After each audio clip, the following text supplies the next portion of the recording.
ma doonaysaa inaad adiga iyo carruurtaaduba aad ku barataan quraanka kariimka hab fudud adigoo xataa aan u baahan macallin kaliya waxa ka xiga inaad soo download application-kan aan kula wadaagi doono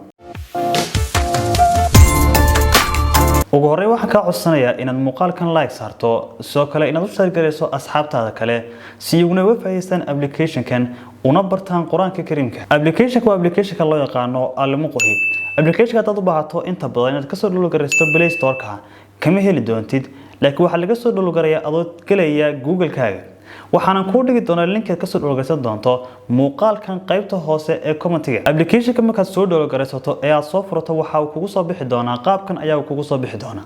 waxaan hadda kula wadaagi doonaa bal ugu yaraan 6 shay oo ku wanaagsan yahay application-ku kuwaas oo ah kuwa ku saamaxaya in hab fudud uu kugu fahansiiyo inaad ku dhigato quraanka kariimka shayga ugu horeeya ee uu ku wanaagsan yahay application-kan waxa weeye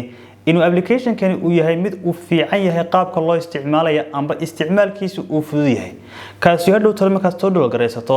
aad hab fudud la qabsan doonto isticmaalkiisa soo kale waxa uu leeyahay luqado fara badan adigoo hadba dooran doona luqadda aad u baahan tahay inuu kugu shaqeeyo application-kan qodobka labaad waxa uu yahay waxaad dooran doontaa markaad qaariga aad u baahan tahay inuu ku akhriyo quraanka aad dhiganayso amba aad rabtid inaad ka baxdo qodobka labaad waxaad dooran doontaa aayadaha aad u baahan tahay inaad ka baxdo amba uu ku akhriyo qaariga aad u baahan tahay iyadoo markay noqoto dhinaca qaarigana aad heli doonto qura aad u fara badan oo kugu diyaara application-kan adigoo hadba dooran doona qaariga aad ka hesho amba adigu aad xiisayso qodobka saddexaad waxa uu yahay waxa aad dooran doontaa inta jeer ee aad u baahan tahay aayadaha aad qabsatay amba aad soo dooratay inuu kugu celceliyo qaarigu soo kale waxaad dooran kartaa aayad kasta inta jeer ee uu kugu celin karo qaarigu xagga sidoo kale aad dooran karto